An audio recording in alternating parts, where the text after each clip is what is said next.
柴刀砍竹，搭起悬空平台，两道石坝把溪水训成滑梯。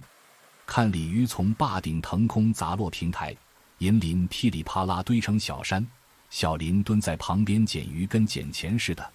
，25次弯腰背篓就压弯了。这波自动落鱼操作太绝，溪水漫过他裤脚时还带着昨夜的凉，小林却熟门熟路拐进新滩土。前几日在新兴围网处收鱼的泥印还没干透，今天就换了片浅滩。老观众都知道，这溪涧在他手里就像块画布，同样的流水能画出 V 型围栏、爱心陷阱，保不齐今天又要冒出个让鱼群自投罗网的新奇把戏。柴刀砍竹的脆响惊散水坝薄雾，3捆竹竿往滩土一撂，青壁竹节还挂着晨露。他猫腰在水坝下游定木桩时，水流冲击坝体的轰鸣成了背景音。支架搭成梯形基座，长竹竿铺就悬空平台，围栏竹条绑得跟琴键似的齐整。这手艺观众瞧过不下10回，可当他把最后的竹竿捆绑完成时，溪涧突然多出座悬空的鱼类候机厅。看这架势，是要让鱼儿顺着水坝冲下来，直接登基落网啊！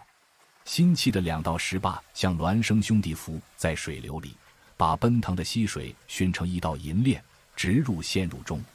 薄膜绷紧在竹缝间的滋滋声，像给这处鱼类滑梯铺了层防滑垫。人鱼儿从坝顶跌落10多声猛，撞上这双层水坝加薄膜兜底的组合，怕是连片鱼鳞都漏不掉。这小子对捕鱼公式的较真劲儿，简直比榫卯结构还严丝合缝。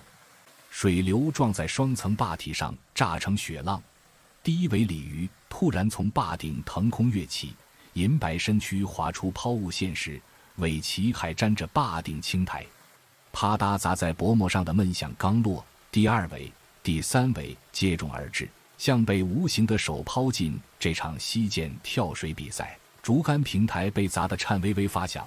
薄膜兜起的水洼里，鱼儿蹦跳的银鳞连成串，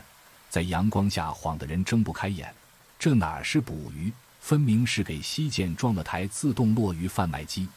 薄膜平台上的鲤鱼还在蹦跶着撞出水花，小林的背篓刚落地就被鱼群的银光晃了眼，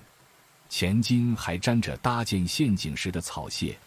指尖已捏住第一尾肥鲤的腮盖。水流把鱼群妥妥送到脚边，根本不用抄网，蹲在平台边缘随手一捞就是沉甸甸的货物。